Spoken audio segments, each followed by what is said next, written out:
So these aren't just stories, right? And there are times even in the New Testament where Jesus is telling a story, but the disciples don't get it. So the story of the sower. This is a painting from Van Gogh. The story of the soils, or the story of the sower. They didn't get it, right? And so he had to give an explanation for them. But there was a lesson about receptivity to the gospel. There was a lesson about how kind of the gospel is spread out amongst different sorts of people and different situations in life that was woven into the narrative of the sower, of the parable. So wisdom is woven into story. Wisdom and story need one another. We're able to convey some things and impact people in a way that we could not through the telling of stories. The storyteller enables us to borrow the lives of others and learn from their experiences.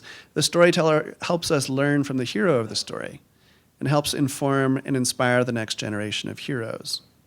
And that's, maybe I'll just make that point a little clearer, that, I wrote my doctoral dissertation on Kierkegaard. Any Kierkegaard fans? Yeah? Okay. Thank you, Doug. It's good to see you, by the way. So Kierkegaard has a little theme on the poet and the hero, and how the poet and the hero both need one another in order to be themselves, right? The hero is his own or her own worst storyteller. And a hero doesn't really become a hero, as in being a hero to others, which is part of the point of being a hero, is inspiring others, unless there's a poet there to tell the story. The poet doesn't have a story to tell unless there's a hero, right? And so the poet comes along and tells that story of the hero and wraps, there's some truth wrapped into that, some value intrinsic within the story, and spreads that story out into the world and raises up the next generation of heroes. So this is the interwoven nature of storytelling and wisdom, that the story spreads and it carries wisdom with it. Here's another example, right? Here is a technology that is stained glass that became very popular as a teaching mechanism, especially to those who were illiterate. And what do you have represented here? Anybody recognize what it is? Yeah, it's the Good Samaritan. So here's a story, a parable, and wisdom is wrapped into it. What kind of wisdom? Well, the kinds of lessons that you would draw from, the person who shows, kind of the unexpected person who shows love to someone in need and thereby makes himself a neighbor through his actions, right? Now, there's one point here that I want to make, that men and women once lived their lives under a canopy of biblical stories. The Bible was kind of the shared storybook of the entire culture. Biblical stories were woven into art and architecture and music and theater, poetry, and so on. I mean, it was a way that you could connect with other people. You knew the stories, they knew the stories. If you said, well, that's like when Abraham, was called to sacrifice Isaac, then they would know what you're talking about. It was kind of a lingua franca. And from that canopy of stories that under which people lived their lives, there were truths that fell down into the soil of their souls and enriched their understanding of God. And then that constant comparison of our own story to those stories that we find in the Bible developed wisdom and a longing to be more than what we are. Now, all the stories were not stories of people doing heroic things, right? But you could find yourself in Moses, who did something terrible in a moment of anger, or you could find yourself in David, and you could find yourself in the more heroic stories as well, or the self that you wanted to be. So here's another example, something in a painting. Does anybody recognize this? Yeah, Rembrandt, the prodigal son story. So another story that has wisdom wrapped into it. Also, here's another one, a different kind of technology, if we move on to Charlton Heston here, our good friend Charlie. So a film conveying a story to a much broader audience that had wisdom written into it.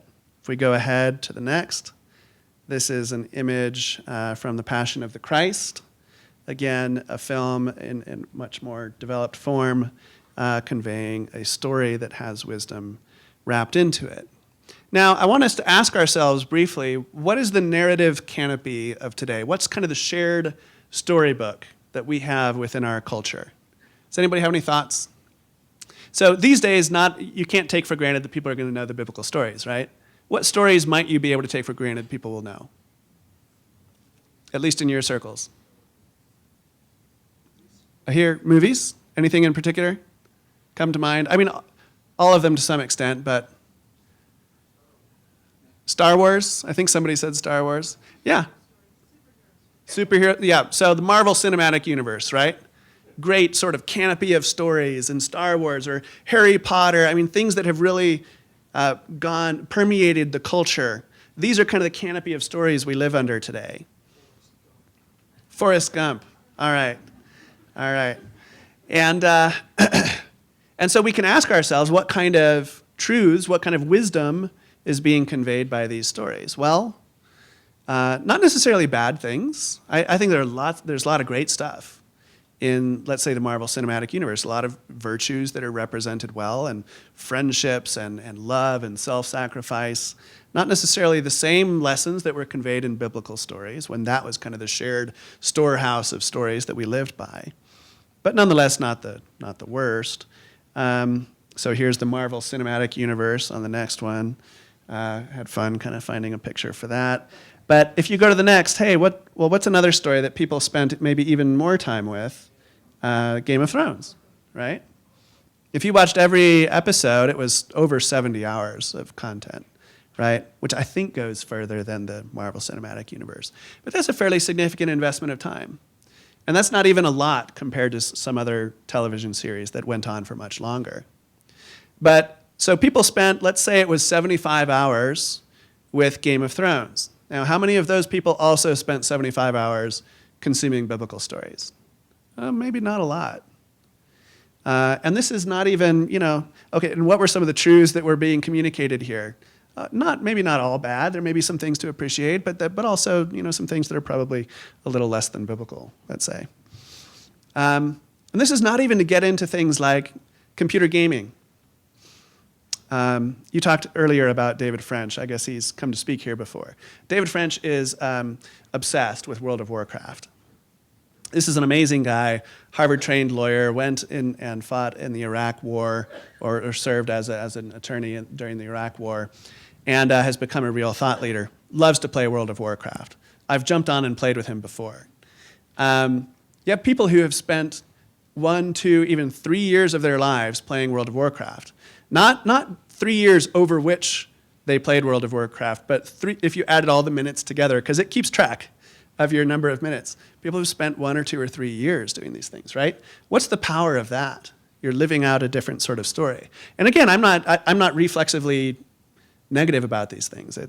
I think there are some good and some bad, but it's something for us to think about, that these are technologies that are conveying story and conveying wisdom in a way that in some ways competes, right, with us.